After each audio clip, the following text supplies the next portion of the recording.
हाय, अगर आप अभी अभी अपने फर्स्ट ईयर एमबीबीएस में आए हैं या फिर आगे जाकर आने वाले हैं तो अपने पूरे फर्स्ट ईयर एमबीबीएस में आपको कौन कौन सी बुक्स, मटेरियल्स और सोर्सेज यूज करने चाहिए। हम हर एक चीज डिटेल में डिस्कस करेंगे ताकि आप अपनी नीड्स के अकॉर्डिंग अपने लिए बेस्ट स्टडी प्लान बना पाए। स्टार्ट करते हैं। तो सबसे पहले एक छोटा सा लॉजिक समझो। MBBS is not a preparation stage. मेरा मतलब नीट, जेई या फिर यूपीएससी जैसे एग्जाम्स की प्रिपरेशन जर्नी की तरह यहाँ पर कोई एक ऐसा श्योर सेट ऑफ रूल्स नहीं है जो आपको फॉलो करना ही है ताकि आपका सिलेक्शन हो जाए। एमबीबीएस लंबा टाइम, कुछ ज्यादा ही लंबा टाइम। इसीलिए यहाँ पर आपको खुद डिसाइड करना है कि आपको अपने एमबीबीएस का पूरा टाइम किस तरह काटना है। ऑप्शन ए, पूरे टाइम बस पढ़ाई ही करनी है ताकि आप एक्सट्रीम डिटेल में और कंसेप्चुअली पढ़ सको। ऑप्शन बी, पढ़ाई तो करनी ही है लेकिन पढ़ाई के साथ साथ अपनी पर्सनल लाइफ और इंटरेस्ट को भी बैलेंस मेंटेन कराकर चलाना है। या फिर ऑप्शन सी, पढ़ाई को पूरी तरह कॉम्प्रोमाइज करके सिर्फ और सिर्फ मजे ही करने। अब तीनों में से कौन सा सही है, कोई एक आंसर तो नहीं है, लेकिन आपके लिए कौन सा ऑप्शन सही रहेगा और आपको क्या करना है ये आप खुद डिसाइड करेंगे और उसी अकॉर्डिंग अपनी स्टडी मटेरियल, सोर्सेज और स्टडी प्लान डिसाइड करेंगे। और बाय द वे, ऐसा भी जरूरी नहीं है कि अभी इस वीडियो को देखते वक्त ही आपने जो प्लान डिसाइड कर लिया आप हमेशा वही करते जाएंगे। टाइम के साथ साथ आपके इंटरेस्ट, गोल्स और टारगेट्स चेंज होते रहेंगे और इंसान धीरे धीरे उसी तरह अपना शेड्यूल भी चेंज करता जाता है। And it is completely fine. Just do what you feel like. Okay, तो बहुत हो गई इधर उधर की बकवास। आपके एमबीबीएस में 3 मेन सब्जेक्ट्स हैं जो आपको पढ़ने होंगे। इसके साथ साथ और भी हो सकते हैं बट मेनली यही 3 हैं जो हर कॉलेज में फर्स्ट ईयर एमबीबीएस में होते ही हैं। पहला एनाटॉमी, दूसरा फिजियोलॉजी, तीसरा बायोकेमिस्ट्री। अब लेकिन इससे पहले कि हम फर्स्ट ईयर की बुक्स को डिटेल में डिस्कस करें, आपने नोटिस किया होगा कि वीडियो के टाइटल में सिर्फ बुक्स नहीं लिखा, बुक्स के साथ साथ सोर्सेज और मटेरियल्स की भी बात की हुई है। इसीलिए बुक से पहले here are the sources you can use for your first year MBBS. पहले तो यूट्यूब, एक फ्री अनलिमिटेड लाइब्रेरी जहां पर आपको अपने सब्जेक्ट की किसी भी डाउट्स क्लियर करने के लिए, कोई भी कंसेप्ट क्लियर करने के लिए या फिर अपने सब्जेक्ट्स के पूरे चैप्टर्स को कवर करने के लिए अनलिमिटेड रिसोर्सेज मिल जाएंगे। तो मेक श्योर आप अपनी प्रिपरेशन में किसी ना किसी तरह इसका यूज तो कर रहे हो। दूसरा, इंडिविजुअल क्रिएटर्स और टीचर्स फॉर योर एमबीबीएस, जैसे ninja nerd for physiology, Rajesh Jambulkar for biochemistry और doctor Najeeb for basically all subject. और ये तो बस वो फैकल्टी है जो मुझे पर्सनली पता है। ऐसे और कई सारी टैलेंटेड फैकल्टी और टीचर्स होंगे जो आपको अपने टेस्ट के अकॉर्डिंग चूज करने हैं। अगला ऑप्शन है कि आप एक फुल टाइम सब्सक्रिप्शन ले लो,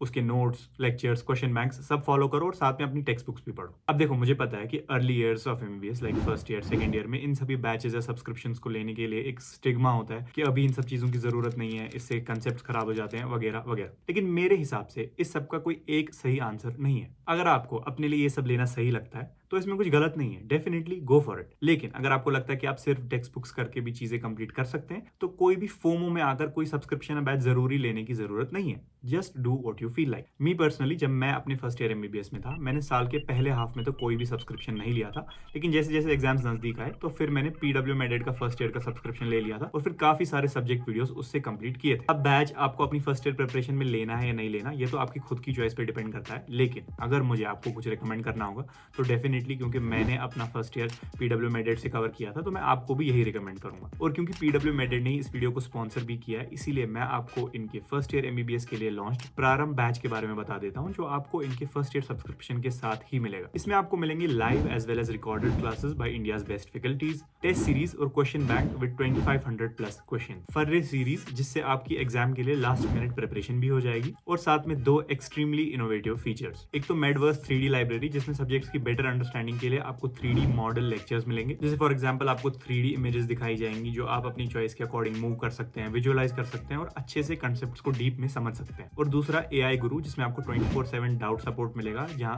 रॉबिन्स, ग्रेज एनाटॉमी जैसे स्टैंडर्ड टेक्स्ट बुक से आपको सोल्यूशन प्रोवाइड किए जाएंगे। और क्योंकि इनका दिवाली सीजन चल रहा है, इसीलिए इनके स्पेशल फेस्टिव डिस्काउंट पे आपको ये मिलेगा at just ₹4499 instead of the regular 10,000। तो अगर आप इंटरेस्टेड हैं, आप इसे चेकआउट कर सकते हैं और मेरा कोड निहायत यूज भी कर सकते हैं। आपको एडिशनल 5% ऑफ भी मिल जाएगा। लिंक नीचे डिस्क्रिप्शन में दिया हुआ है, जाके चेकआउट करो। हम बाकी वीडियो पे वापस आते हैं।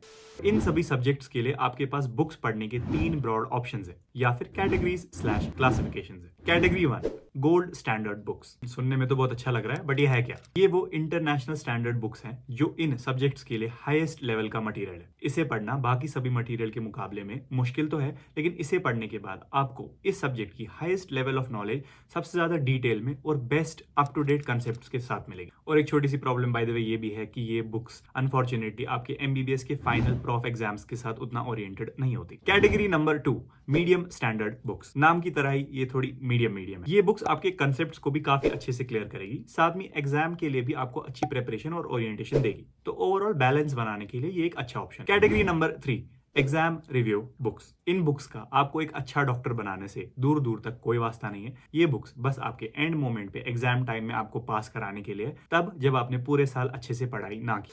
ये थी बुक्स की 3 कैटेगरीज। इन सभी कैटेगरीज को हर सब्जेक्ट के लिए हम डिटेल में डिस्कस तो करेंगे ही, साथ में वो खत्म करने के बाद वीडियो की एंड पे मैं आपको एक चौथी कैटेगरी के बारे में भी बताऊंगा जो आपको आपकी इमरजेंसी सिचुएशन में काफी ज्यादा हेल्प कर सकती है। तो मेक श्योर आप वो वाला पार्ट तो जरूर देखो। और हाँ, ये सभी बुक्स जो हम यहाँ पर डिस्कस करेंगे, इनकी आप जाके हार्ड कॉपी खरीदो, आईपैड पे सॉफ्ट कॉपी यूज करो या फिर पायरेटेड पीडीएफ वर्जन यूज करो, फर्क नहीं पड़ता। सब आपके खुद के ऊपर डिपेंड करता है। क्या सही है और क्या गलत, वो हम लोग यहाँ डिस्कस नहीं करेंगे। अपनी नीड्स और फाइनेंशियल कंडीशंस के हिसाब से आपके लिए जो बेस्ट पॉसिबल तरीका है वही करो। Okay, so starting with anatomy. The gold standard book for anatomy is Gray's anatomy. और गोल्ड स्टैंडर्ड से मेरा मतलब है और कोई बुक एनाटॉमी समझने के लिए इस लेवल पर नहीं है, और वो आप खुद भी समझ जाओगे जब आप ये बुक ओपन करोगे। Self explaining diagrams, subtle explanations और क्लिनिकल सिनेरियोज की इस बुक में कोई कमी नहीं है। यानी ये बुक अपने आप में एनाटॉमी का एक कंप्लीट पैकेज है और इससे आप काफी सारी नई चीजें समझ सकते हो। लेकिन ये बुक उठाने से पहले आपको कुछ चीजें समझनी पड़ेंगी। पहला, इंटरनेशनल बुक्स के मल्टीपल वर्जन अवेलेबल होते हैं और फर्स्ट ईयर में पढ़ने के लिए आपको चाहिए ग्रेज एनाटॉमी फॉर स्टूडेंट्स, ना कि नॉर्मल वाली ग्रेज एनाटॉमी, वरना आपके लेने के देने पड़ जाएंगे। दूसरा, कि ऑल्दो ये बुक स्टैंडर्ड बुक है, लेकिन यूनिवर्सिटी एग्जाम्स को पास करने के लिए ये बुक उतनी कारगर नहीं है, क्योंकि यूनिवर्सिटी एग्जाम्स के क्वेश्चंस इस तरह फ्रेम्ड होते हैं कि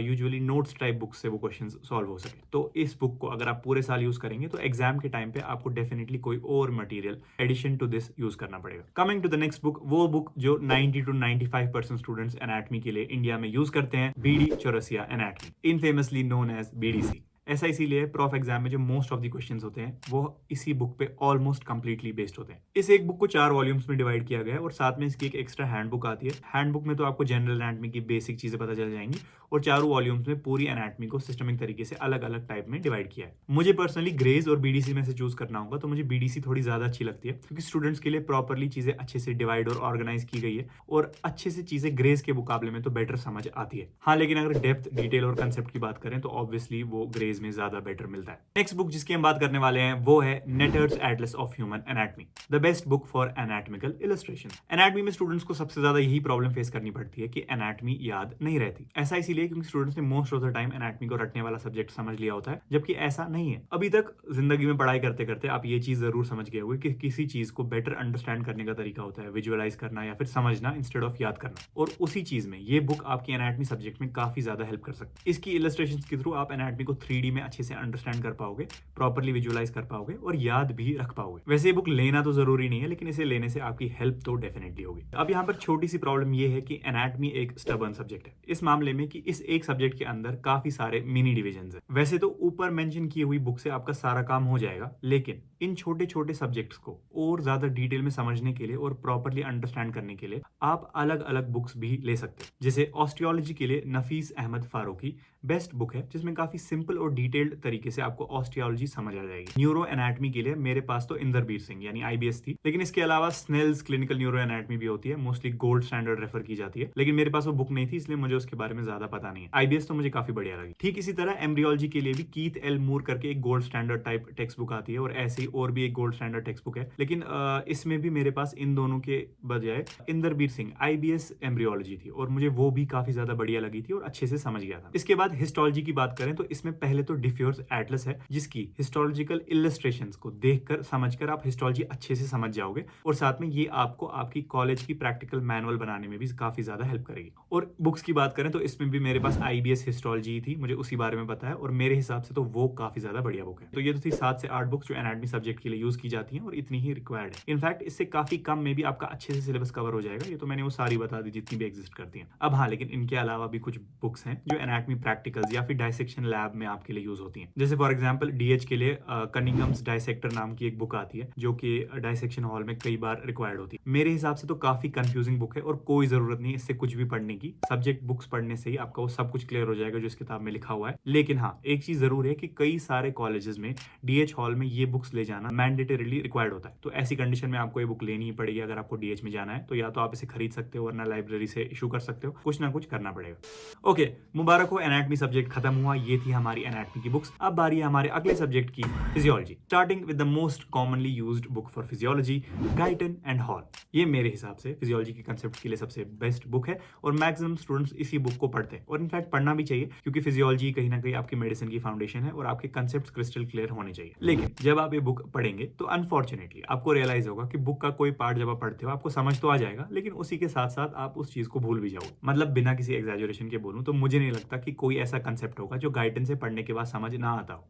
लेकिन प्रॉब्लम ये है कि अगले दिन याद भी नहीं रहता कि ऐसा कुछ पढ़ा था, क्या डिटेल्स लिखी थी, सब ब्लैंक हो जाता है। I think this is some curse related to this book Guyton, but who knows. इसीलिए ये रिकमेंड किया जाता है कि जब भी आप इस बुक को पढ़ें साथ में आप कोई नोट्स वगैरह भी बना ले इसके, ताकि बाद में आप रिवाइज कर पाएं और चीजें रिटेन हो पाए। Moving on to our next book which is regarded as the gold standard for physiology by many, Ganong's review of medical physiology. ये गाइडन की तरह डिटेल्ड तो बिल्कुल भी नहीं है और एक ही बार में पढ़ के मेरे हिसाब से तो समझ नहीं आती। इस बुक में कंसेप्ट थोड़ा कंसाइज्ड फॉर्म में दिए होते हैं, लेकिन कई सारी एक्स्ट्रा इन्फॉर्मेशन भी दी जाती है जो डेफिनेटली हेल्पफुल है। अब पूरी आपको फर्स्ट ईयर में तो काम नहीं आएगी, लेकिन आगे जरूर काम आएगी। फिजियोलॉजी के लिए मेनली तो ये दो बुक्स यूज की जाती हैं, लेकिन इनके अलावा कई इंडियन ऑथर्स की बुक्स आती हैं लाइक जीके पाल, ए.के. जैन, शंभुलिंगम वगैरह वगैरह। लेकिन मेरी मानो तो प्लीज स्टिक टू गाइडन, क्योंकि ये सब एग्जाम रिव्यू बुक्स हैं जो पूरे साल पढ़ने के तो काबिल नहीं है। ये वही कैटेगरी नंबर 3 है जो हम वीडियो के स्टार्ट में डिस्कस कर रहे थे, तो पूरे साल पढ़ने के लिए तो ऑब्वियसली मैं आपको ये रिकमेंड नहीं करूंगा। मूविंग ऑन, अब फिजियोलॉजी के प्रैक्टिकल्स के लिए मेरे अकॉर्डिंग आपको सिर्फ और सिर्फ एक बुक की जरूरत है, CL गाय प्रैक्टिकल फिजियोलॉजी। इसमें आपको ज्यादा इधर उधर भटकने की जरूरत नहीं है, सभी प्रैक्टिकल्स के अकॉर्डिंग रेलेवेंट क्रिस्प शॉर्ट में इंफॉर्मेशन इसी में मिल जाएगी,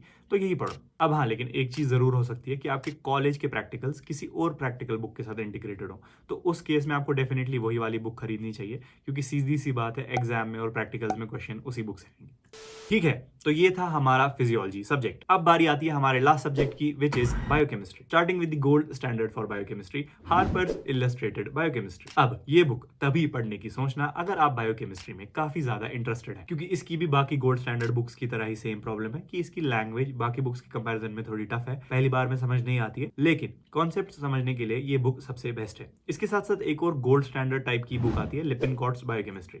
मेरे हिसाब से ये काफी ज्यादा अच्छी बुक है, मेरे पास भी यही बुक थी और जब मैंने पढ़ी तब मुझे तो समझ आ गई थी, कंसेप्ट्स काफी अच्छे से क्लियर हो जाते हैं। इन बुक्स के अलावा कुछ और बुक्स भी है जो कॉमनली यूज की जाती है, जैसे सत्यनारायण और वासुदेवन। इस बुक से बायोकेमिस्ट्री समझ तो आ ही जाती है और साथ में एग्जाम ओरिएंटेड भी होती है, तो एग्जाम के क्वेश्चंस भी इससे अच्छे से बन जाते हैं। लेकिन इसमें एक प्रॉब्लम भी है। लेट्स से सत्यनारायण की एग्जांपल दें, तो ये बुक मेरे पास थी और मैंने पढ़ी भी, इससे आपके एग्जाम में क्वेश्चंस तो बन जाएंगे और आप पास भी हो जाओगे, लेकिन सब्जेक्ट खत्म करने के बाद भी आपको लगेगा कि आपके बायोकेमिस्ट्री के कंसेप्ट्स तो बने ही नहीं। बाय द वे, एक अनरिलेटेड बात भी है, जब भी मैं सत्यनारायण पढ़ता था, आई डोंट नो व्हाई, लेकिन इससे मुझे 12th 11th की बायोलॉजी एनसीईआरटी की फीलिंग आती है। ऐसा क्यों है मुझे नहीं पता, बट है। और फाइनली प्रैक्टिकल बायोकेमिस्ट्री के लिए कौन सी बुक लानी है वो मुझे नहीं पता, वो आपको आपका कॉलेज ही बताएगा। मैंने और इनफैक्ट हमारे पूरे बैच ने बायोकेमिस्ट्री के लिए हमारे ही कॉलेज की बायोकेमिस्ट्री मैनुअल यूज की थी, जो हमारे ही कॉलेज के टीचर्स ने ऑथर की थी।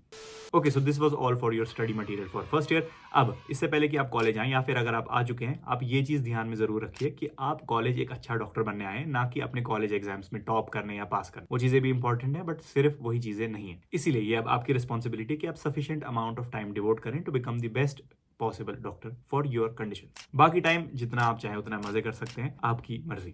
तो ये तो था स्टडी मटेरियल, बट अब उस चौथी कैटेगरी के बारे में बात करते हैं जिसकी वीडियो के स्टार्ट में भी बात हुई थी। एक सिनेरियो इमेजिन करो, आपने अपने पूरे एमबीबीएस फर्स्ट ईयर में कुछ नहीं पढ़ा, कॉलेज में आने की खुशी इतनी थी और नीट प्रिपरेशन का फटीग इतना था कि आपने अपना पूरा फर्स्ट ईयर बस आराम करने में निकाल दिया। अब रियलाइजेशन तब जाकर आई जब फाइनल एग्जाम में 1 महीने का टाइम या फिर उससे भी कम बचा है। तो अब क्या ग्रेज एनाटॉमी, गाइटन और लिपिनकॉट पढ़ोगे? नहीं, ऑब्वियसली नहीं। इसलिए सुनो अब क्या करना है। पहले तो ऑनलाइन ऐसे टीचर्स या एजुकेटर्स ढूंढो जो तीनों सब्जेक्ट्स शॉर्ट में कवर करा दें, कंसेप्ट के साथ जल्दी से जल्दी। अब इसमें भी सजेशन चाहिए तो मेरे वाले सुनो। एनाटॉमी के लिए जौहरी एमबीबीएस, फिजियोलॉजी के लिए आशीष अग्रवाल, बायोकेमिस्ट्री के लिए राजेश जंबुलकर सर ही ठीक है। अब दिन रात इनके लेक्चर्स देखो और समझकर अपना सिलेबस कवर करो। नोट्स बनाने का टाइम नहीं है, इसीलिए इनके ही दिए हुए ऑनलाइन मॉड्यूल्स या नोट्स खरीदो या फिर डाउनलोड करो, जो करना है करो और वही पढ़ो। एग्जाम से पहले अपनी यूनिवर्सिटी या फिर अपने कॉलेज के रेलेवेंट इंपॉर्टेंट टॉपिक्स, गेसेस और पीवाईक्यूज देखो, उनकी एक लिस्ट बनाओ और उस लिस्ट को अच्छे से पढ़ के क्वेश्चंस फ्रेम करके एग्जाम में जाओ और यूनिवर्सिटी एग्जाम में टॉप करो। अब मुझे ये सब कैसे पता और इतनी डिटेल में कैसे पता, प्लीज मत पूछना। आम खाओ, गुठलियां मत गिनो। अब ये बताना भी मेरी रिस्पॉन्सिबिलिटी है कि अगर इस वाले मेथड की इमरजेंसी सिचुएशन में जीने मरने वाली बात आने पर जरूरत पड़ी तभी इसको यूज करना, वरना अगर आपके पास काफी ज्यादा टाइम है, जो कि अगर आप ये वीडियो देख रहे हो तो डेफिनेटली है, तो प्लीज ये मत करना। पूरा साल बचा है, अच्छे से कंसेप्चुअली पूरी चीजें पढ़ो। You will thank your self in the future. मिलते हैं नेक्स्ट वीडियो में, तब तक के लिए फर्स्ट ईयर पढ़ने की तैयारी करो। Bye. What just happened? Yeah, I mean,